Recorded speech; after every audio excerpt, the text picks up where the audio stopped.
Welcome to a discussion with Atharva Kulkarni regarding SynthDST. Synthetic data is all you need for Few-Shot Dialog State Tracking. In this particular paper, we're going to focus on dialog state tracking and how to generate few-shot learning examples without the need for manual data construction. I hope you enjoy that. Could you please, as a starting point, provide some motivation perhaps for the paper and the background that led up to investigating this? Right. So in general, in the field of for dialogue state tracking or conversation systems in general, getting large-scale human label data is pretty difficult. And as we are, most of these dialogue agents, may it be Siri, Amazon, Alexa, all of them are rapidly advancing. We need to improve their abilities to understand human language even more. And so the main reason for this is to build a scalable mechanism that can create synthetic data, so that you don't need that much amount of human annotation, so that you can create almost a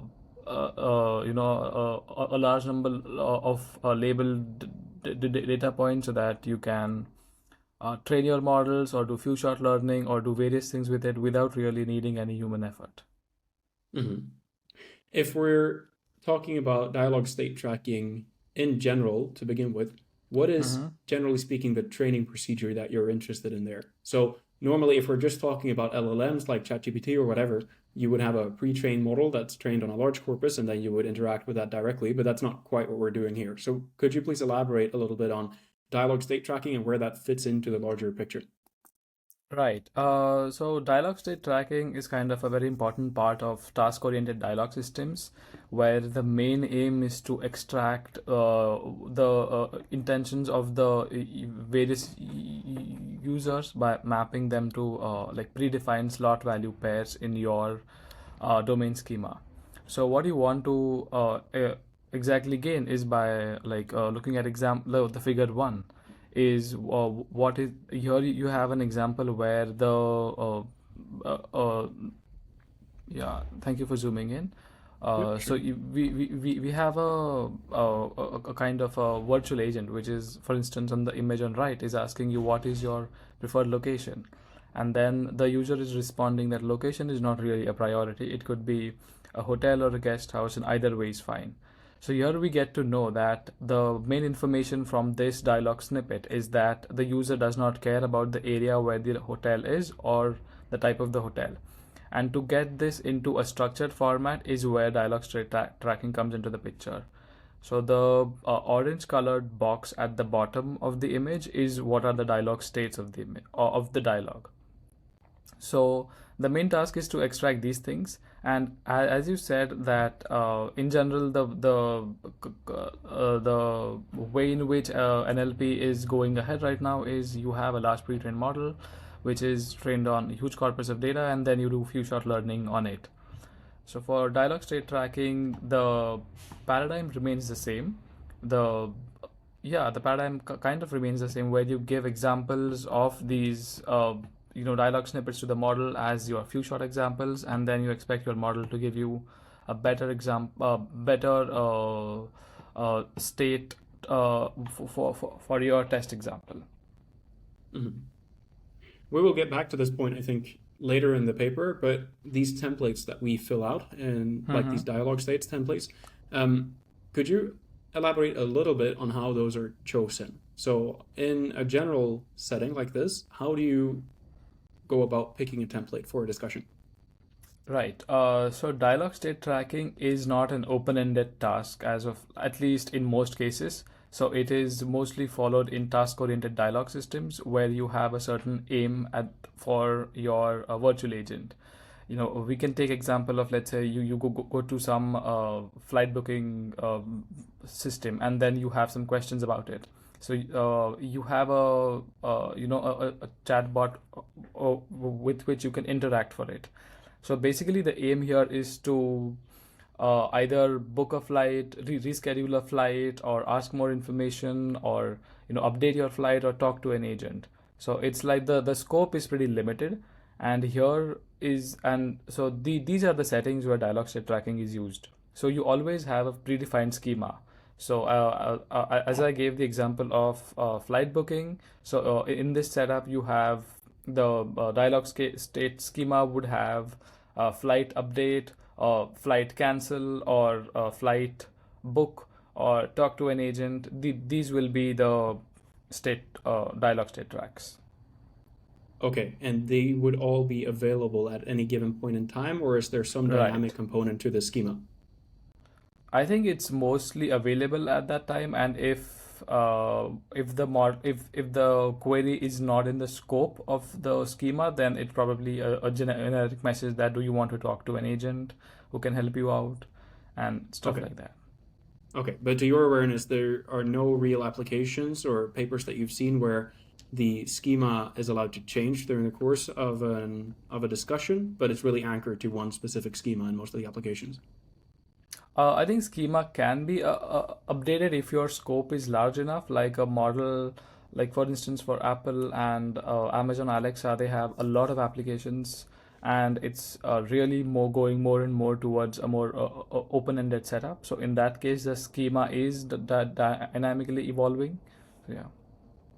Yeah, exactly. So those kind of applications, I would imagine there's some dynamic component, but maybe we'll get to Yeah. that when we talk about the tables later on in the discussion, because Mm-hmm. I'm kind of getting ahead of myself. So fine, we have the setup, and then you require data for the training of this. What exactly do we require the data for? Like, can you elaborate on the exact training procedure that we tend to take with these systems? Right. Yeah. So again, coming back to this point, we don't exactly need the data for training as of now because the paper is about few-shot learning. So how can we get few-shot examples for dialog state tracking? And in general, for few-shot, you would need human labeled examples, and which is pretty difficult to get as schema also changes, right? Like as dynamically schema is changing, you can't have a large scale human labeling procedure and then wait for some months to get the final label data. You want it on the fly as soon as your system is updated. So for that reason, synthetic data generation is of huge importance in this field, so that you can dynamically update your models with respect to the new schema that you have, and you can create new examples for future learning.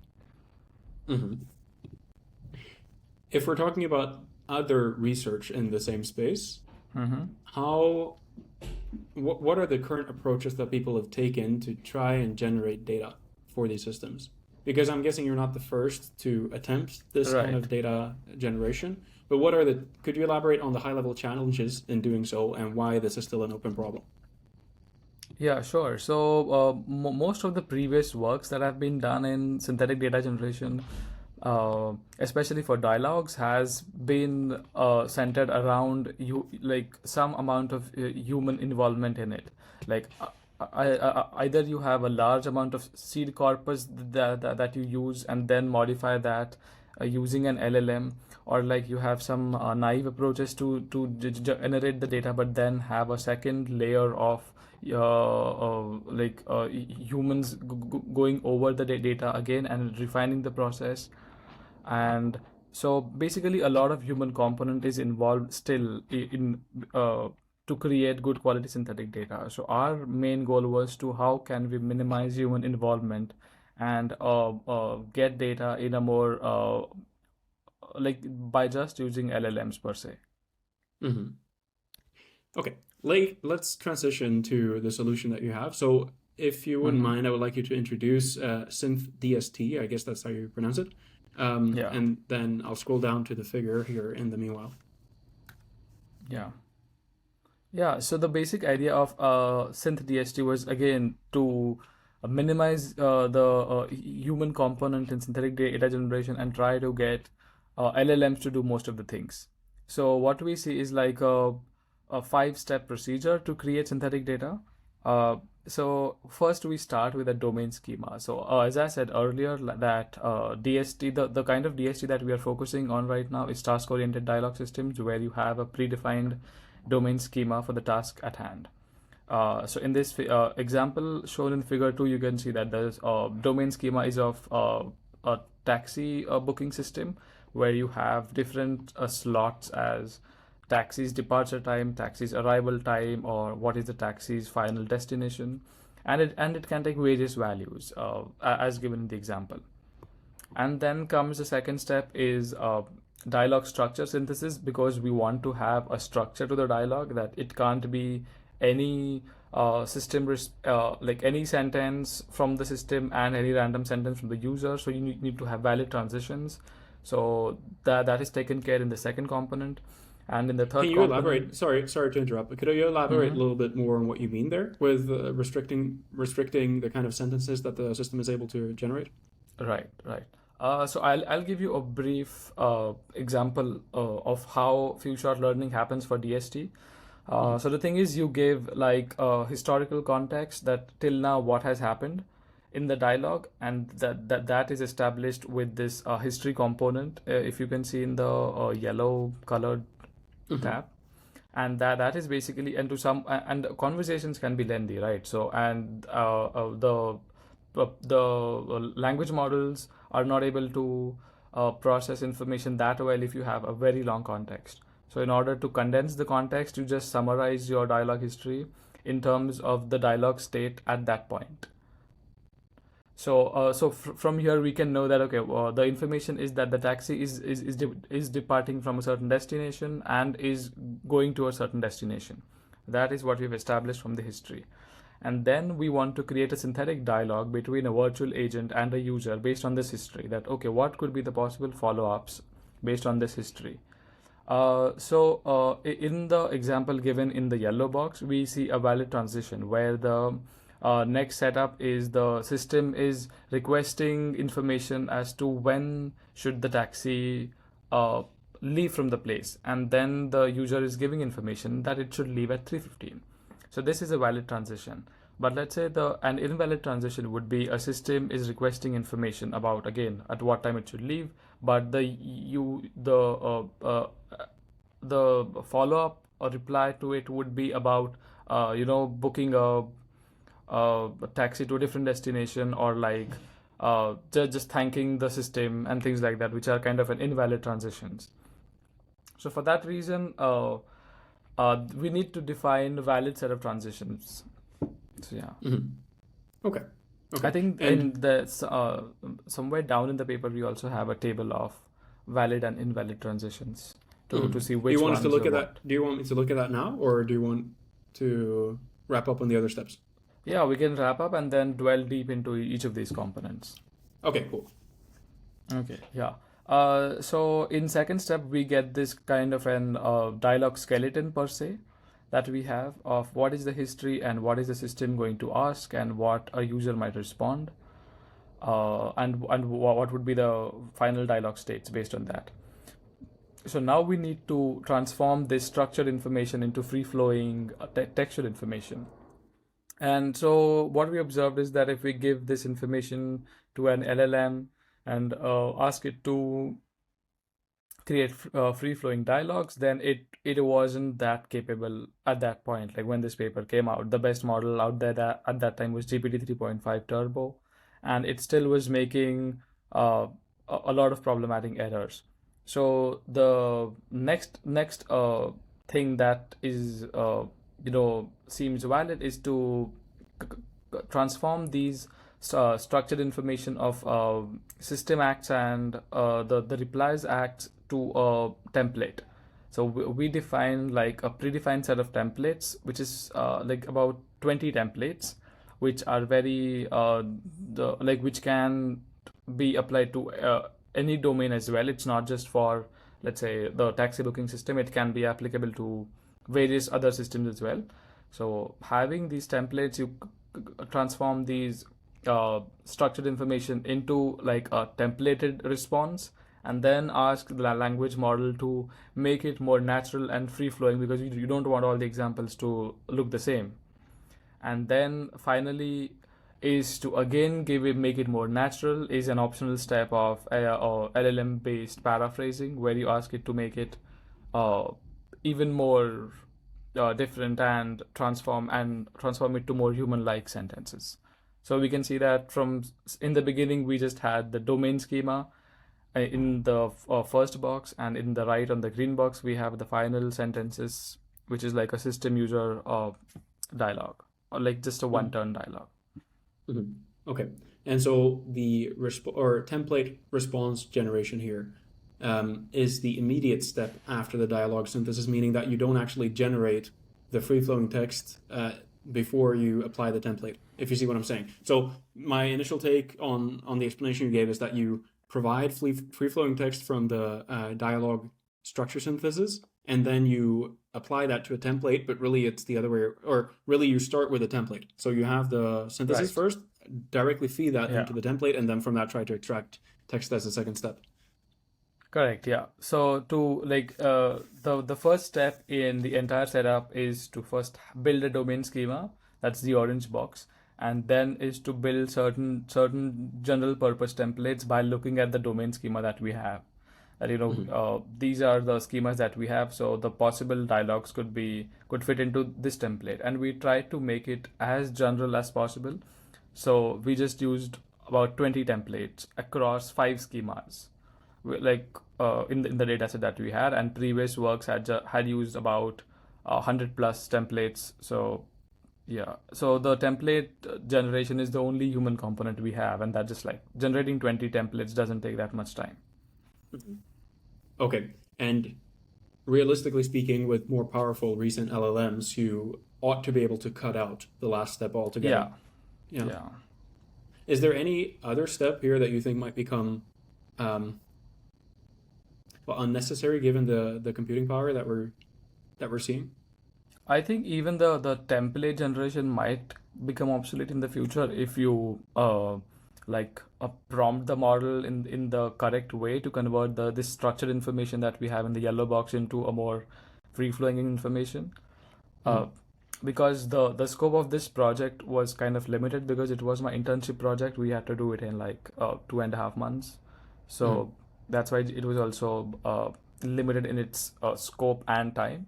But yeah, better prompting techniques and other things could be explored to possibly eliminate the entire template generation step. Mm-hmm. Okay.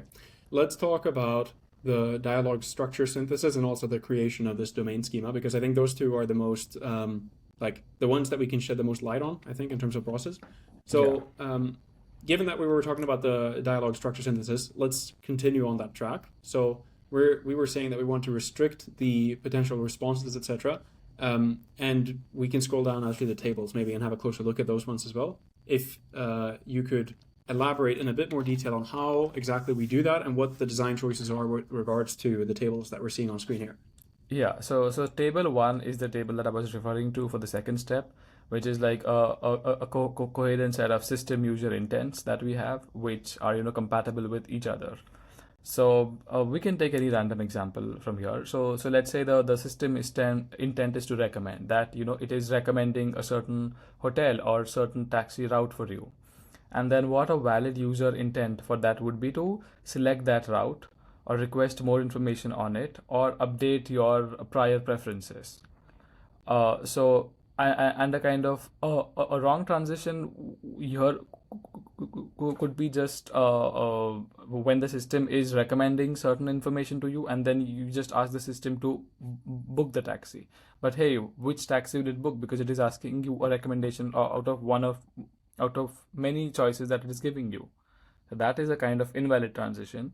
So these are the things that you need to take care before uh, you know creating a synthetic example, because you don't want to create examples which don't make sense, and then again uh, in the process then make the model or the future examples bad and irrelevant. That makes sense. How do we select the system intent? Like, where does the seed for this come from? Right. So the thing again, this come goes back to the first step of domain schema.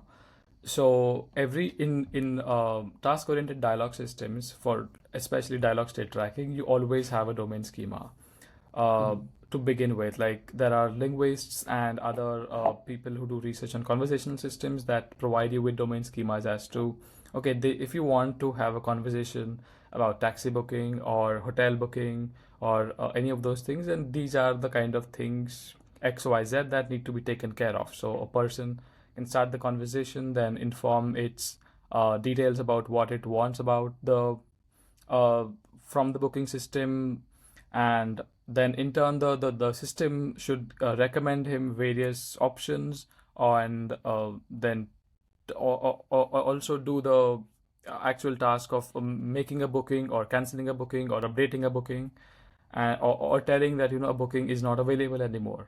So this domain is a domain schema is what is given to us, like we assume we have this. And from there you get what are the various system intents, or in general intents. How do you get that exactly? So how do you get that from the domain schema? Oh, so that's if you look at any example of a DST corpus, then in that, apart from the training data, test data, and validation data, you also get a domain schema along with it.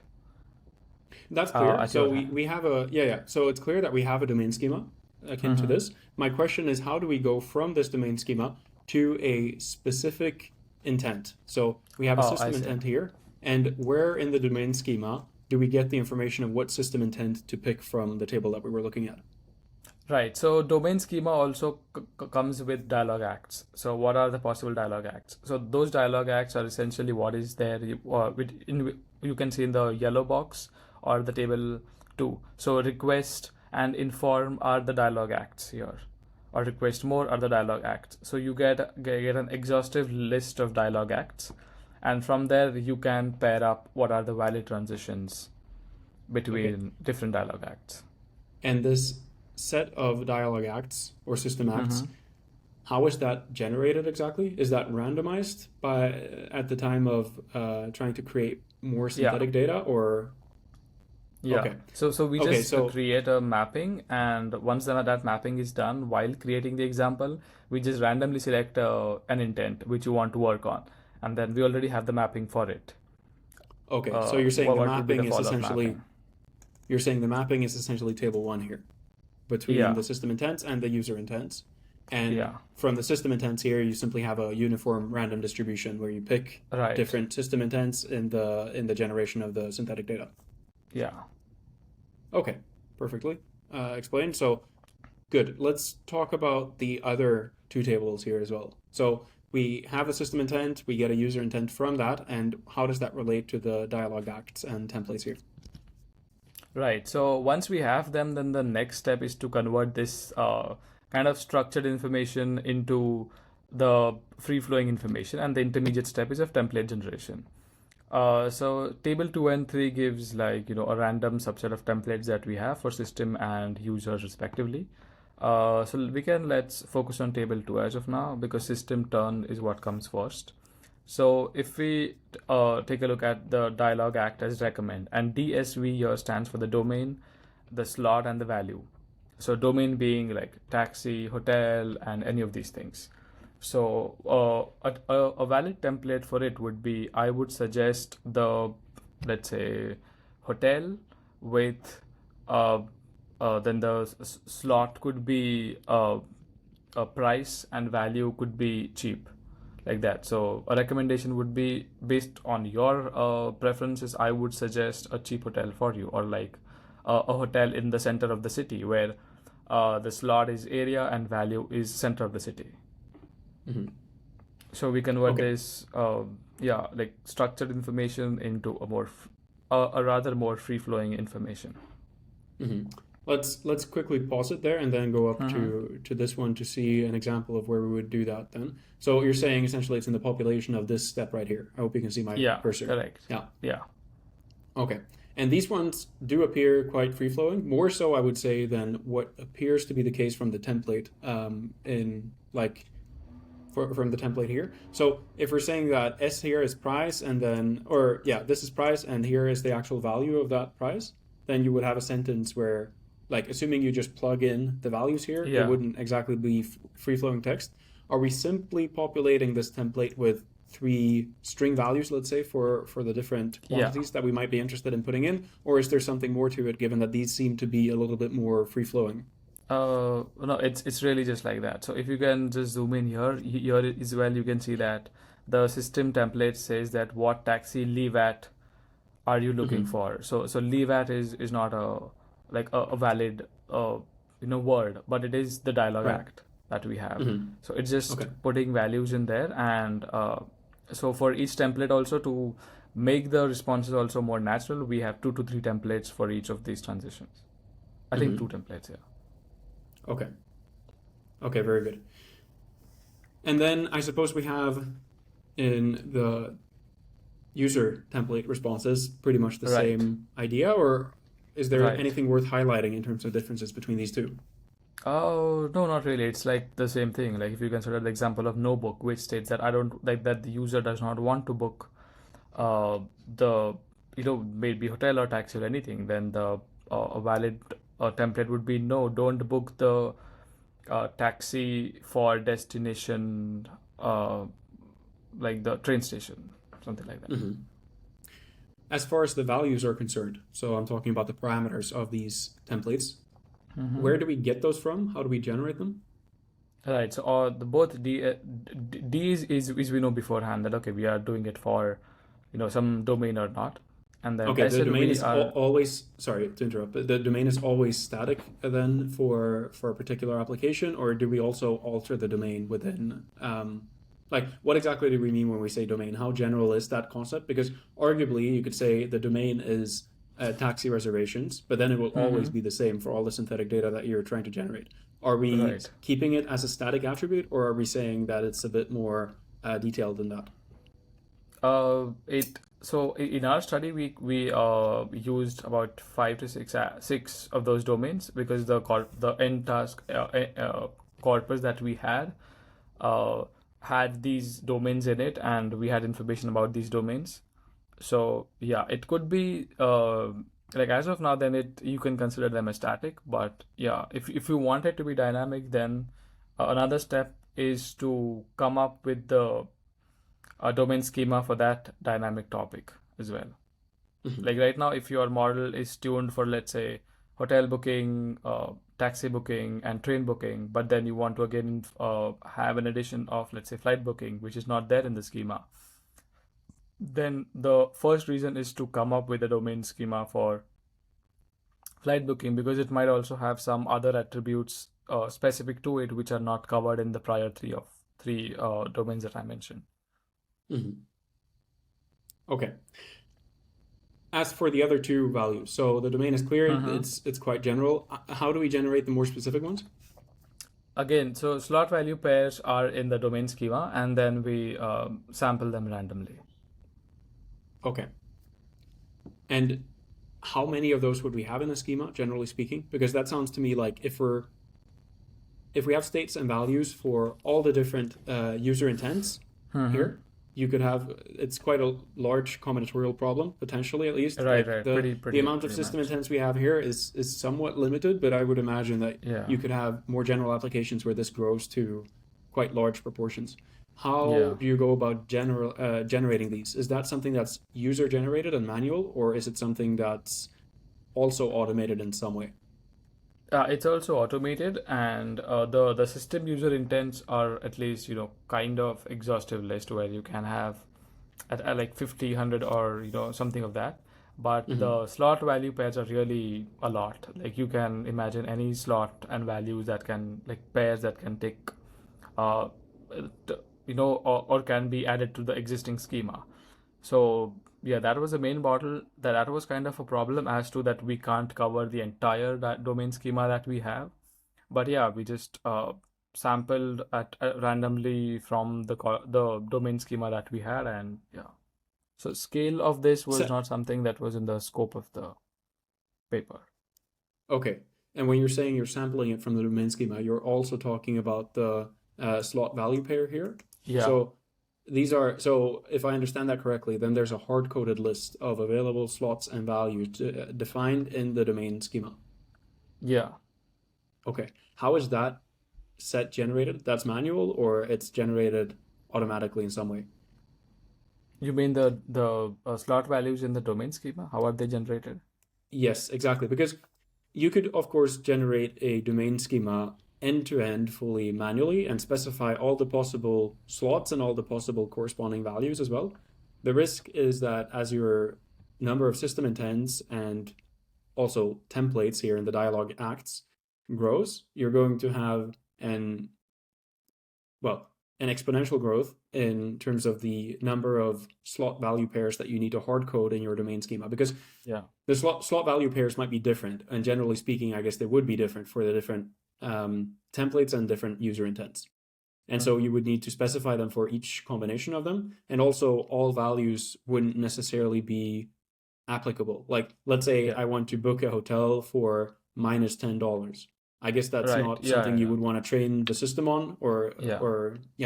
So could you please elaborate a little bit on how you get around the problem to not having to specify too many different combinations of state or slot value pairs? Right. Yeah. So again, here the system intents are kind of finite. The slots are also kind of finite, where you have, it could be area, price, or destination, all of these things. But the values is really which can be anything, right? Like even in case of valid setup, like where you would want to go, what is the destination? Destination can be anything. Even a valid destination can be anything, and invalid destinations would be even more so. So we consider a setup where the validity of slot value pair is not a problem. That the slot value pairs is a valid thing. So I think later on in the paper, if you look at the corpus that we are working with, like or evaluating our methodology against, so that is a bit more structured and limited in its scope kind of corpus, but unfortunately that is the one that everyone is using for dialog state tracking, which is the multi-wash corpus. So in that case, you only have valid slot value pairs. You don't have invalid slot value pairs. Maybe I'm being naive here, but what's the difference between using that kind of data set and using manual efforts to construct slot value pairs? Because that, to me, I guess it's a predefined, manually labeled set in some way. Yes. Okay. Yes. So you can extend it and make it even more informative with different slot value pairs. But I think the problem occurs that the nature of academia is such that you have to benchmark on certain setups to validate your method, and that's fine, absolutely. From the perspective of performance, evaluating the performance of this data generation, that's that's not the question I'm trying to get to. It's not my concern. My concern is more regarding where we draw the distinction between what's considered automated data generation and what's considered manual data generation. So imagine that we wanted to take this approach and we wanted to apply it to a new setting.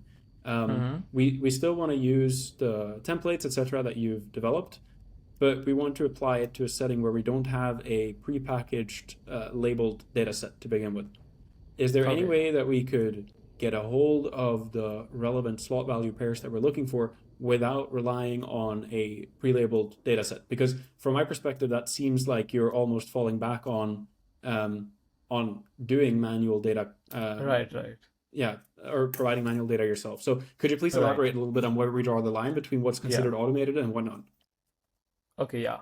So to speak in the context of task-oriented dialog systems, and specifically dialog state tracking, you have two components of data in the first place. It's not like just an ML system where you have just an input X and output Y. So here you have to first build a domain schema, and then based on the domain schema, you have to have examples, train test and validation examples, where these domain schemas are used, and you have a dialog where you extract the dialog states which are a part of the domain schema. So humans are involved in two steps. One is creation of the domain schema, and another is creation of labeled examples.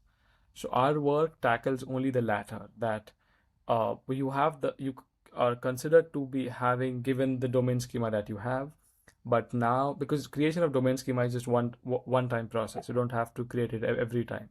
But creation of examples based on like the actual dialogues which have system and user intents and slot value pairs from the dialog schema, that takes a lot of human effort, and you have to manually write down dialogues. Okay, that this would be a system turn, this would be a user turn, and this would be the follow-up dialog states for it. So to eliminate that part is what we are tackling, and not tackling about the creation of a new dialog. Automated creation of new dialog schema is not what we are tackling here. Okay, I think I get the distinction. So what we're looking to do is instead of specifying full dialogues forward and back, like back and forth with the system, we're specifying what the possible alternatives from the system's perspective and alternatively from the user's perspective Yeah, are to any given situation. And then based on that, we're able to create a sampling approach. yeah. So because this requires humans in two steps, as I said, like uh, domain schema creation and example creation. So as of now, in this paper only tackles the latter and not the former, like to Mhm, automate the latter. mhm. In terms of also automating the former, do you know if there's work on that, or is that a field that you don't know if there's any advancements within? Because it seems to me like it would still be a very time-consuming thing to put together a Yeah, schema that's detailed enough to right, right. use for the generation. Yeah. So yeah, that is the problem, that the schema, the creation of schema is also not a free-flowing text generation problem. It's more of a it's more of like a structure, like you can call it as a table creation or Mhm. like that kind of a problem. So it's not that straightforward how you get it from an LLM. And yeah, I don't, I'm not that much aware of work that's going on in automated domain schema creation. But yeah, that is also something that should be an active area of interest. Mhm. Before we start looking at evaluations and results, do you think there's something conceptual that we missed highlighting that you think ought to be mentioned? Yeah, just one last thing, that then the second step, if you go to the overview figure. Hmm. Oh, sorry. Yeah. There we go. Yeah, then the once we get the templated responses, the last step is to make an LLM, make it more free flowing, and we actually introduced the last step of LLM based utterance paraphrasing because of the nature of the templates that we have. Because we just have 20 templates, every system or LLM generated response could look the same because it's given the same template. That's why we did a kind of two-step modification to it so that it's as distinct as possible, though their source template is the same. So yeah, that is, yeah, the only thing. Hmm. And then in the How yeah. how do you consider the difference between using this approach and simply altering the temperature of GPT-5 or 3.5 Turbo that I think you used for the study? Oh, Because we from my tried perspective, that, it but it seems was not. okay. Yeah, we tried those things, and like we tried temperature sampling, or even giving it explicitly in the prompt that paraphrase it, make it more different.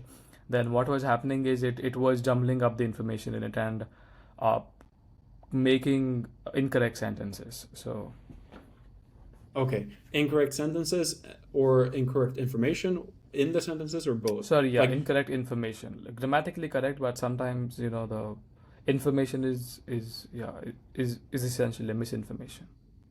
okay, let's scroll down to the creation because I guess this is the relevant section for discussing that. Would you mind Yeah. just elaborating on the prompt that you used here? Right, right. So here in this setup, it's a pretty easy, straightforward prompt where you say that you have to make the template more fluent, engaging, polite, and coherent, and also correct any grammatical mistakes if there are any, and in general to make it more easy to parse the results out of the prompts. Uh, we ask the model to generate the response in the form of a JSON object so that we get it in the system or user template colon the output of the model in that format, and so that when the entire data is processed, we can just read these JSON files and get the outputs. How, just as a follow-up question to this, how reliable was the parsing into JSON? So especially It, if it you're using was pretty 3.5 reliable. Turbo? Okay, It was, yeah, yeah. We didn't face any issue on that front. okay, okay. Cool. So then let's discuss the paraphrasing prompt as well. Yeah, and then lastly, it's just uh, to paraphrase the prompt and make it more generalizable and real world. In that setup, also we used multiple different paraphrasing prompts, again chosen at random uniformly. One would be just rephrase the sentences while retaining the original meaning, or use synonyms, uh, or use conversational language and paraphrase it. Or another example would be to generate a crisp and to the point sentence using conversational language. So yeah. And I guess this part is what refers to the last step of the pipeline that we were looking at before. Right. Yeah. Mm-hmm. Okay, very good. Anything else that you think is worth highlighting conceptually about the pipeline before we look at the results? No. I think, yeah, we've covered everything. Okay. Would you mind then introducing the evaluation approach that you took in general, and then we can start talking about some of the tables that we see here? Yeah, sure. So the evaluation so we considered two data sets. Multi was 2.1 and multi was 2.2. So 2.4. So the 2.4 is just an updated version of 2.1 with, the annotations are corrected, and it's invalid examples are removed, and all of those things. And the evaluation setup is, we use a metric called joint goal accuracy as the evaluation metric, where we considered how correctly the model is creating or identifying both the slot and value pairs correctly. So it's What do we mean basically by that just an exactly? accuracy. So the thing is, the end goal is to extract the dialog state from the test example, and the dialog state consists of two components. One is slot as well as a value. So we term as an example as correct only when both of the extracted terms are correct, not just the one. And the dialog state is simply one pair of slot and value, or is it more complex than that? So you can have multiple dialog states in a sentence. So if there are like 5 examples or 5 dialog states in the example, and you get 4 of them correct, then it's 80% for that example. Okay.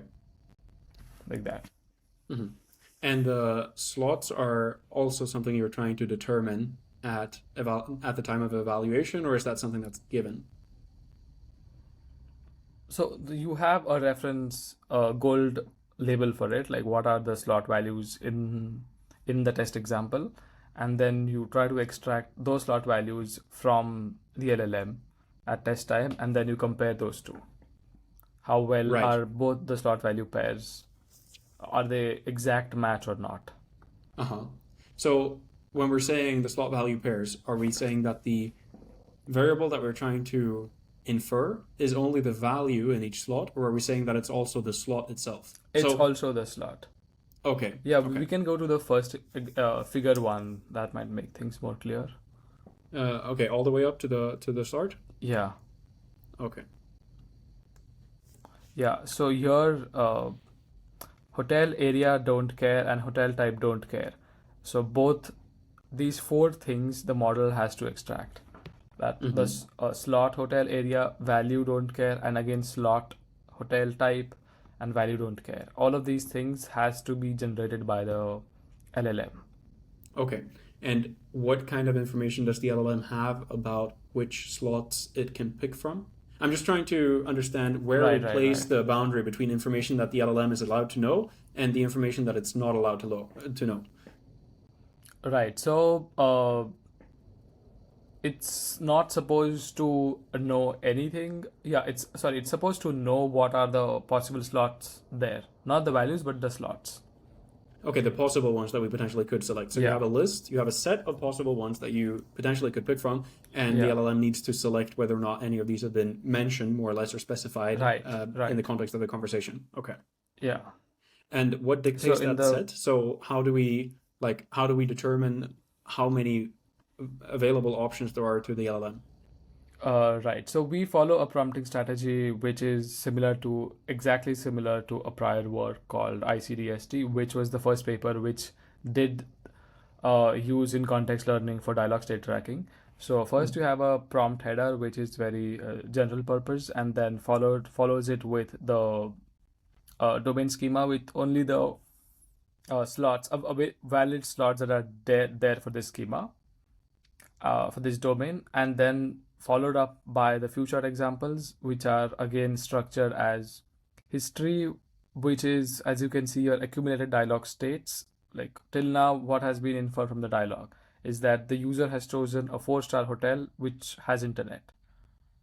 So this is the way the history is summarized, and then a one-turn dialogue between a system and user, like one from system, one from user, and then the dialogue state, what the dialogue state is, like hotel area don't care, hotel type don't care, and you have like multiple of these such examples as your few-shot examples.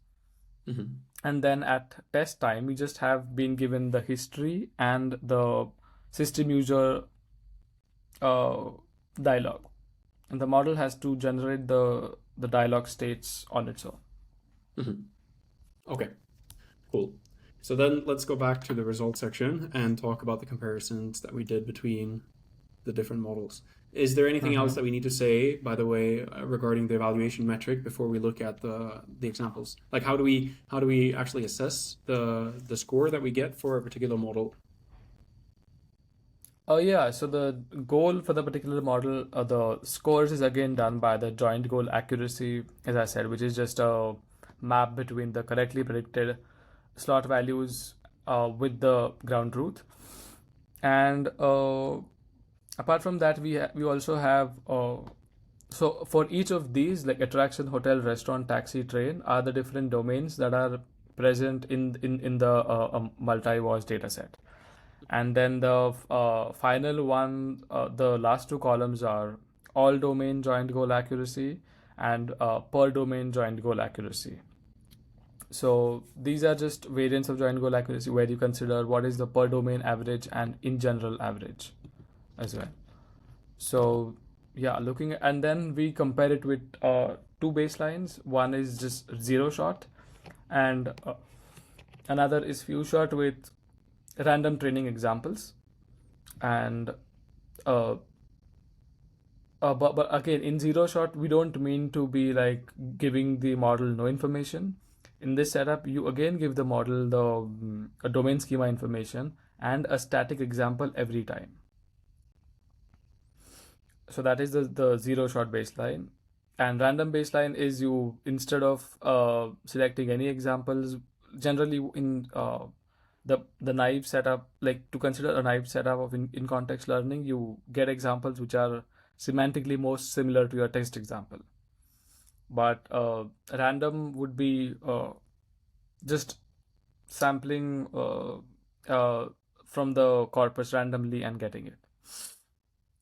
And these are from the training data set, like the random sampling that is happening. And yeah, and then we have the different, then we do a study across different percentages of data, like 1% means if you only have access to, let's say, 1% of the training data, then like if you only sample in context examples from that, then what is the performance?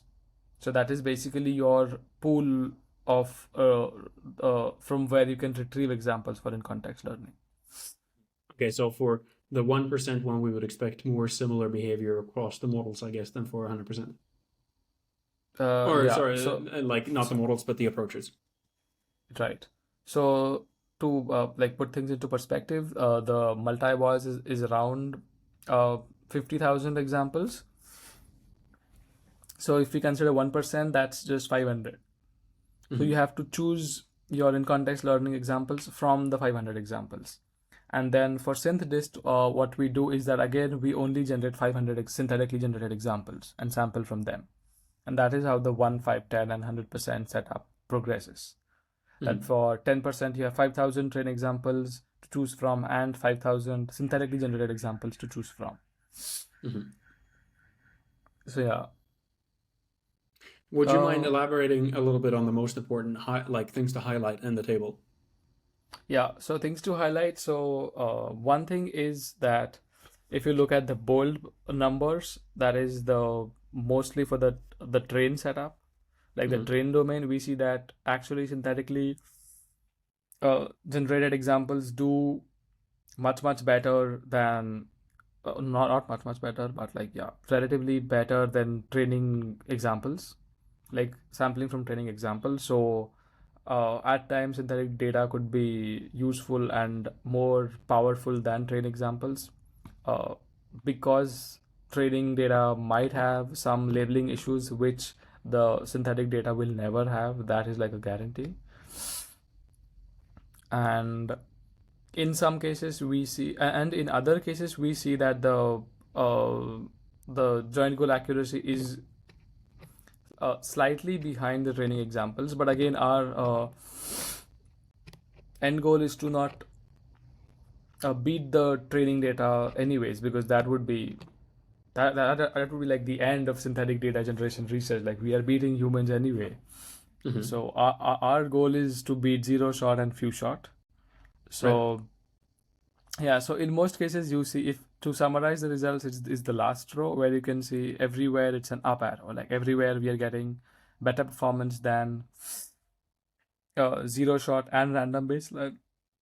And the last row is the like the delta SynthDST by train is the percentage of joint goal accuracy that is recovered from the training. Like, so basically for attraction domain, 92.7% is recovered. The identification power is recovered, and for the rest we see it's like 96%, 92%. So it's almost as good as the training example and much better than zero shot or randomly selecting examples.